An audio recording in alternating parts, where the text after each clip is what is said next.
There are definitely a lot of medications that are going through clinical trials, and someday maybe they'll even come out the other end into something that we can access.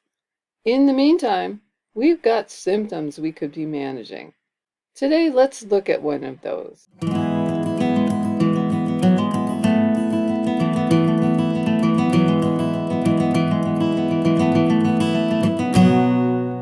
Well, hello, and welcome to another episode of You and Me and Multiple Sclerosis. My name is Pam. I've been living with MS for 40 years, and one of the symptoms that I have dealt with for quite some time, it seems to slowly be getting worse, is problems with my hands. Dexterity for sure, sometimes coordination, sometimes weakness if I overuse them. There's got to be something I can do to help with that because it really is limiting to my life. And I have gone the pharmaceutical route. I tried amantadine for a while. And I think I mentioned that to you, that I really was pleased with it at first because all of a sudden I had more feeling in my fingertips than I'd had in a very long time. And it was great for doing things like turning clothes inside out and picking up small objects. But what I found was that as I was on it, it started to lose its effectiveness. And then I got to thinking, okay, if I have to keep increasing the dose in order to get the same effect, that is not a path I want to be on.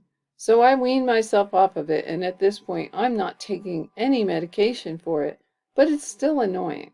I found a website recently, though, that has a catalog of some good ideas that I can try and that I do plan to try, and I thought I'd share it with you. I found this website by an organization called Healthcare Journey. More about them later, but this information I think is all in one place and very helpful for those of us who are dealing with, as they say, loss of hand dexterity and coordination. First of all, they address what causes it. Multiple sclerosis, they say, can impact hand dexterity, coordination, and strength because of the effect it has on the brain and spinal cord, the two interconnected regions that together are called the central nervous system, or CNS. The function of the central nervous system is to receive sensory information such as smells, tastes, sounds, sights, and tactile information through special receptors and respond to this information with a thought or an action or both. What does this mean with regard for hand dexterity, coordination, and strength? A simple example is the complex reflex that occurs when you encounter something painful. If you touch a hot stove, the nerve endings in your hand send a message to your central nervous system, spinal cord, and brain, telling your brain that you need to remove your hand quickly.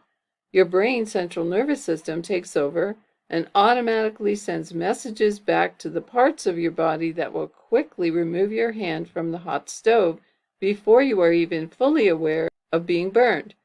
In this example, it is clear that the action, the hand removal from the stove, is directly linked to the pain you feel.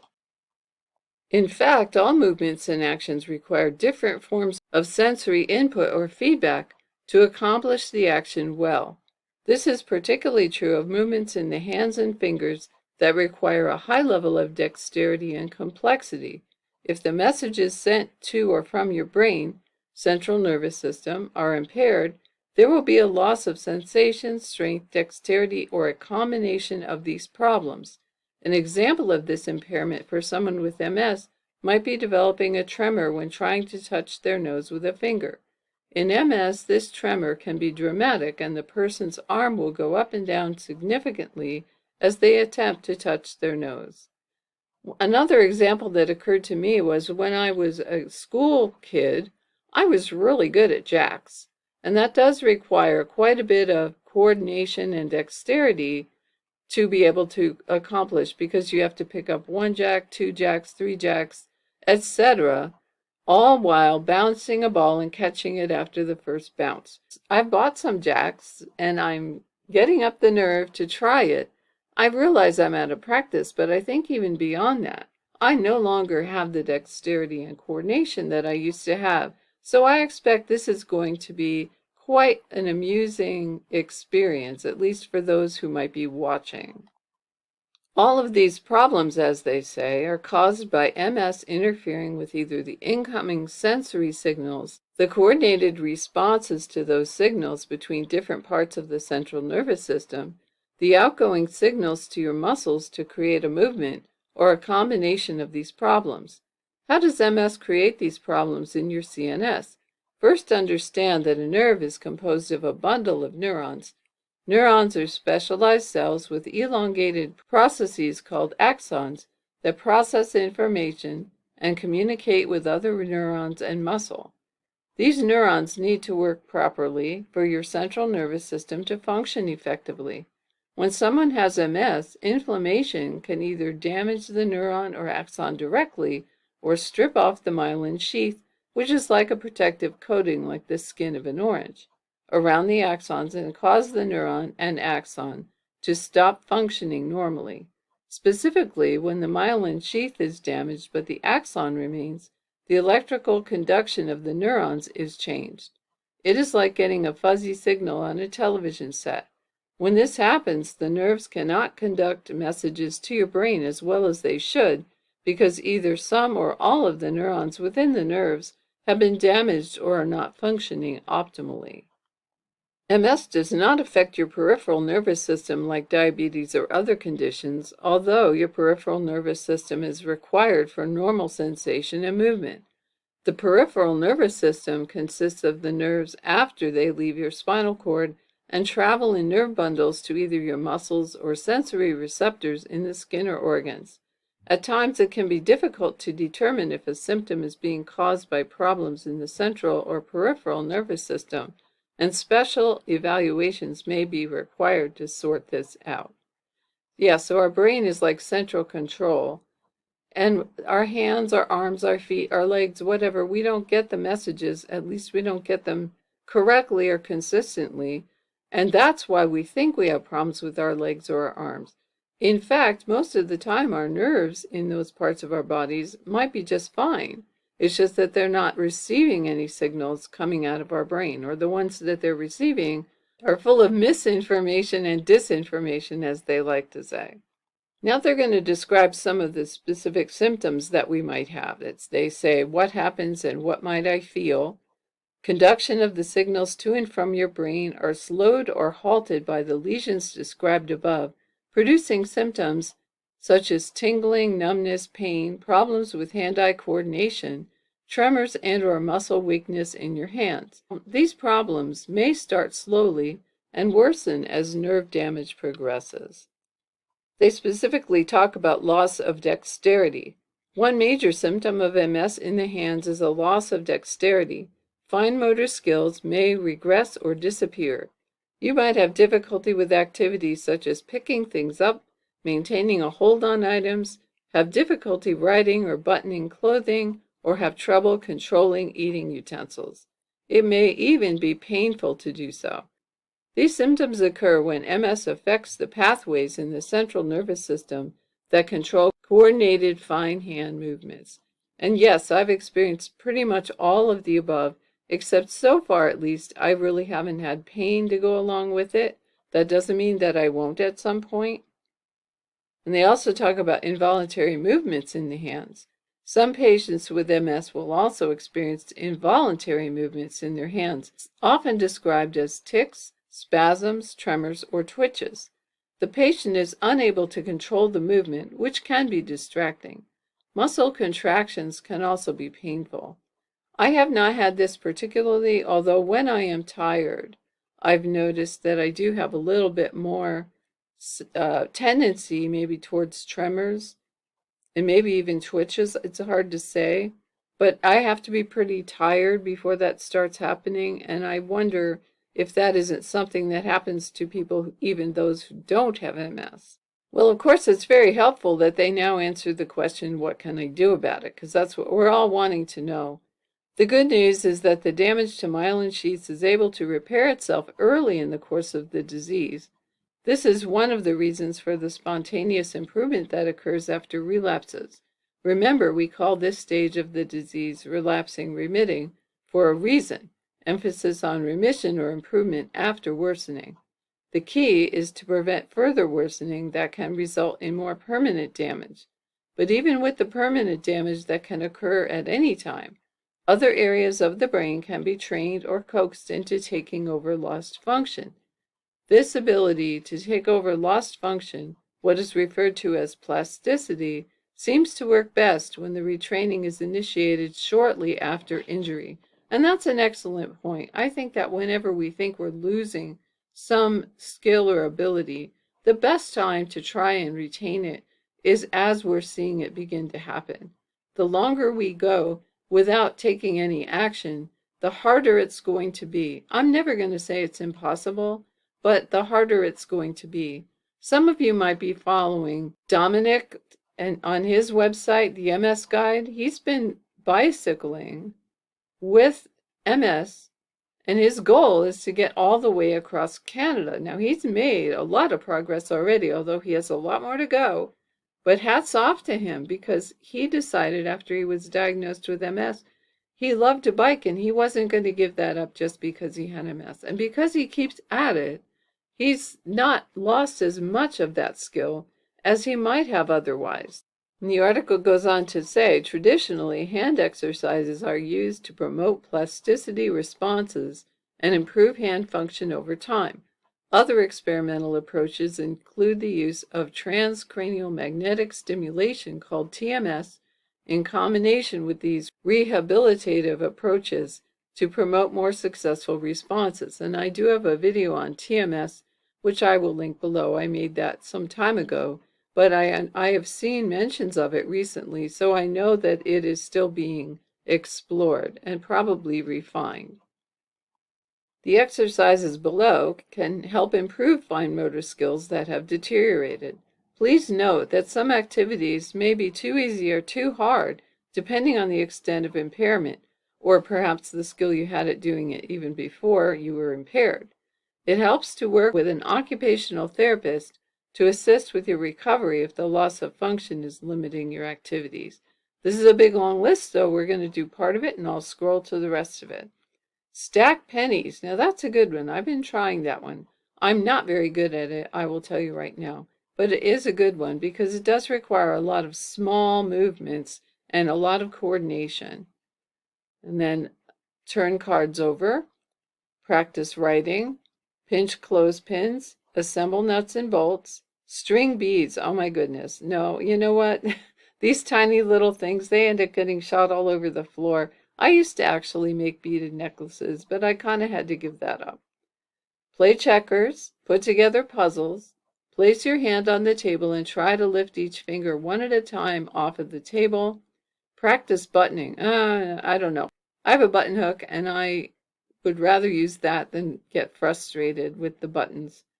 Pick up toothpicks with tweezers. Oh, that's a good one. That sounds like a fun game. I might even try that to see if I can do that. Test myself and compete with myself on it.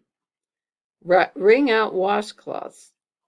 Fill a bowl with rice and place objects in the rice. Try to find the objects with your hand without looking. That's interesting. Or you can paint. And here are some more. Play the piano, which I have tried and I'm kind of giving up. One of the things I haven't seen them talk about so far is the nerve fiber fatigue that also accompanies MS and has really become very limiting for me, combined with my loss of fine motor skills. Something like playing the piano, if I try that for very long, my fingers become like little sausages and I can hardly move them at all. I can hardly bend them. I can hardly put them where they're supposed to go. This also affects the next one. Practice typing. I do hunt and peck on the computer, I will say. I've never learned how to touch type. But again, typing for a long period of time on the computer, my fingers just lose all ability to be controlled. And they're just not very useful. I don't know what to do about that because, again, it's a different thing from loss of dexterity, loss of coordination. I think that, again, it would be something that you have to understand your limits on. And you can improve to a point, but with that nerve fiber fatigue, it's awfully hard to say you're going to conquer it entirely. They go on to give more examples. Pick up small objects like buttons, coins, etc. Crumple a sheet of paper into a ball. Try to spread it back out into a flat piece of paper using only the affected hand. Well, in my case, both hands are affected, but this one I think I could probably do, even still. Pick up empty cans and then put them back down. Roll a pencil between the thumb and fingers. Pick up small objects such as marbles or checkers one at a time, transferring each one to the palm of your hand and holding onto it as you pick up the next object. Then, without letting objects fall out of your hand, place each object back down one at a time. The next one is try some of the fine motor apps available for smartphones and tablets like Dexterity, Dot-to-Dot Number Whiz, and Fruit Ninja, to name a few. And then finally, perform therapeutic exercises. I have no idea what that is. And here are some tips from MS patients. Tip number 1 is to use a beer chicken stand as a drink stabilizer. No, this isn't a joke, but a great tip. If you sometimes knock over drinks, a beer chicken stand will make your drink much more stable. There are many places to buy it on the web and sometimes in stores. There is a link to buy one at the bottom of this page. It is designed for cooking chicken, but it can also be used at the table to keep your drink from being knocked over. Well, I'll tell you, there have been times when that really would have been handy. Tip number 2. iPhones have accessibility settings that enable the touchscreen to produce button icons. Assistive touch allows you to use your iPhone if you have difficulty touching the screen. This means you don't have to press any of the hard buttons like the home button, volume button, etc. on your phone. Instead, you can lightly touch the touch screen. And here are the directions. On the iPhone, go to Settings, then General, then Accessibility, then Assistive Touch. Press the button to enable the assistive touch. And they give you a website for more information.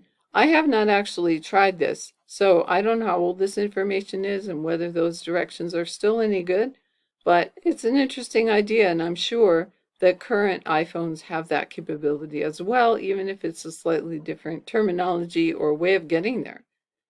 Tip number 3 is physical and visual challenges can make typing difficult for some living with MS. There is software for your computer that can do the work for you via voice commands. Check out programs like Dragon Naturally Speaking or Mac Speech Scribe and see the links to these products at the bottom of the page. Tip number 4. Using silverware can be a challenge for those with hand dexterity coordination problems. A lot of people shy away from the built-up cutlery because it looks so different from regular cutlery. Check out the link at the bottom of this page for the Nork 5-piece flatware set. You will see that there is a company that makes adapted cutlery that looks quite nice and doesn't stand out. It makes me feel less self-conscious, especially when I'm having friends over. And then finally, tip number 5, active hands gripping aids, and there's the website link, can be very helpful for a wide range of tasks at home, in the gym, or out and about. They work by tightening a strap in the upper section, which gently pulls the hand into a fist shape, adjusting to hold items in the palm. The wrist strap is also adjustable and the aid is padded to reduce chafing. These grips can help with things like working out in the gym, for example, holding free weights or using a rowing machine, playing on the Nintendo Wii, DIY at home using a saw or hammer, holding a pool or a snooker cue, rowing or kayaking, gardening, holding a glass or bottle. And then there's a blog that you can read, and there's the link below. I will have this webpage linked in the description, so if you want to check this out for yourself, that's probably the best way to do it rather than me listing all these links. And finally, I do want to read their disclaimer. They say, please note the medical information on this site is provided as an information resource only and is not to be used or relied on for any diagnostic or treatment purposes. The information does not create any patient-physician relationship and should not be used as a substitute for professional diagnosis and treatment. Please consult your healthcare provider before making any healthcare decisions or for guidance about a specific medical condition. And I suppose that's a good standard disclaimer. And on the very bottom of the page, it tells you that it was posted in 2023 by Healthcare Journey LLC. And so I was, of course, curious about who these people might be, and I'll show you a video that I found that records an interview with the founder of Healthcare Journey LLC and what his vision for the company was. You're watching MS World, and I'm Dr. Daniel Cantor. We're here at ECTRIMS in 2014, and I'm so happy to be joined here by Dr. Rip Kinkle, who is the director of the MS program at University of California, San Diego. Dr. Kinkle, a lot of times people think about MS that they have to go really far to see their doctor. They may not even have neurologists in their area, or they may not even have MS specialists. What have you thought about doing, and what are you doing to try to help people? Well, this has been a real problem for MS patients around the country. You know, there are very few MS centers, and there's a dwindling number of even neurologists. When I left Boston to move to San Diego, at the time we were managing many of our patients in the Boston area using an internet portal. And they were up in arms when I was leaving because Harvard was going to take away my ability to communicate with them within 6 months. So we decided to start a website called healthcarejourney.com. And the website was meant to put information for MS patients all over the web in one location for patients, where they could feel confident that the information was objective and up to date. At the same time, we wanted to enlist the help of MS experts around the country in different fields, not just neurologists, who could provide advice to MS patients who don't have that advice locally. And we started a virtual MS center. So when you go to healthcarejourney.com, you can log on and you can ask a question. We try to answer the questions in a very generic way with information that's not only useful to the patient asking the question, but for everybody else who reads it. And then the patient can take that to their own healthcare provider, who can use that information to make treatment decisions. HealthcareJourney.com is a great example of how to deliver virtual, sometimes MS care, but a lot of times MS education, much like a lot of the education that we hope we're doing here with MS World.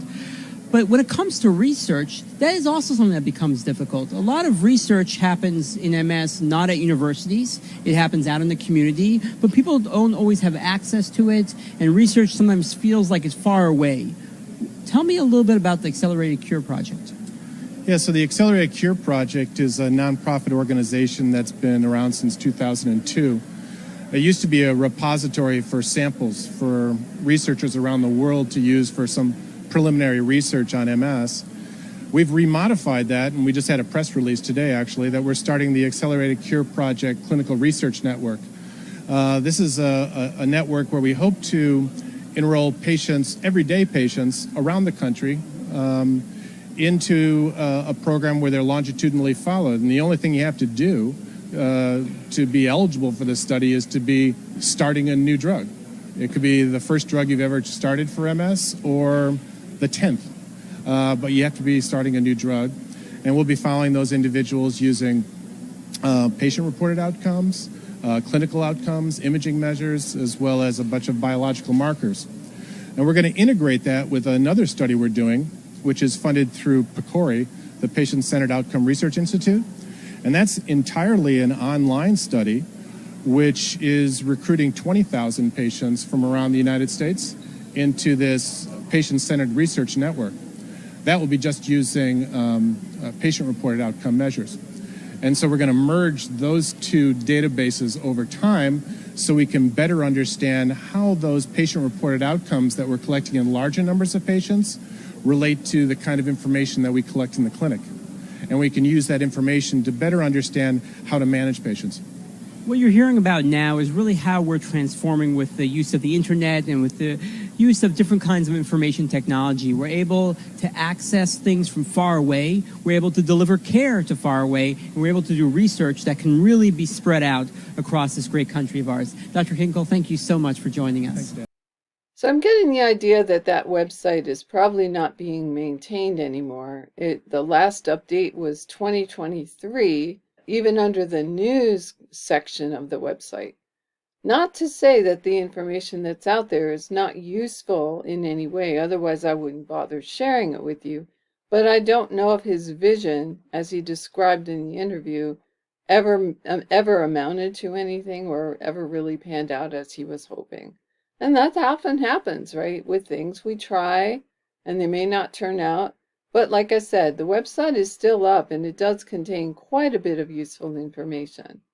Now, if you're the kind of person that enjoys watching exercise videos and maybe you learn well from that, you like to follow along, I will play just a part, not a lot because it's a pretty long video, but I'm going to link it below. It's a video from the Can Do MS series, MS Moves with Mandy, and it focuses specifically on hand issues.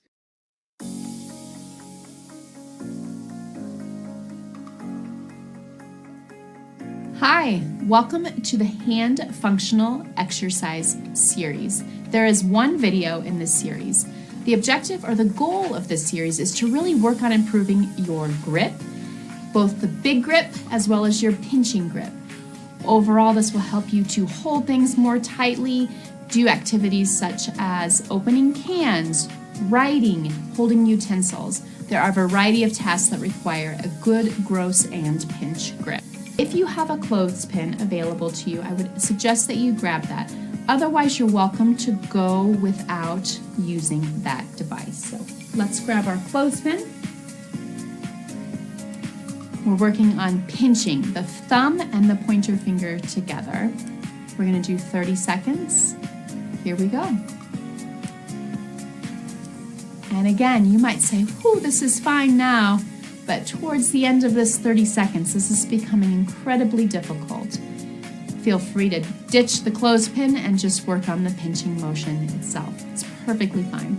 Very, very helpful exercise for buttoning, zipping, anything that requires that tiny little pinch. And you're there. Great job, you guys. Let's switch over to the left hand. 30 seconds. Pinching once again. Here we go. As you progress, and if you feel like you start to need more resistance, you can always consider wrapping a rubber band around the tip of the clothespin for a little additional resistance. You're past the halfway point. Keep pinching away. And again, remember, it might feel different on your non-dominant hand or your more affected MS hand than it feels on your other side. So please keep that in mind as well. Okay, now if you're like me and you have trouble with your hands and you want to do something about it and not just wait for modern medicine to come up with a miracle drug, now you have some ideas. If you try any of these, let me know how they worked out for you. And let me know if there were any that just kind of didn't do it for you. I'm interested to know because I'm going to try a few of the ones on the list. And I think I'm also going to invest in a 9-hole peg test for my own home use because that's the test they always give you when you go to the neurologist and you feel so lame, especially with my left hand. I think it's worth doing a little practicing just to see if I can improve my time and reduce the number of times I drop the peg on the floor. But let me know how that all works out for you. And until my next video, please do keep taking really good care of yourself, and I'll see you again soon.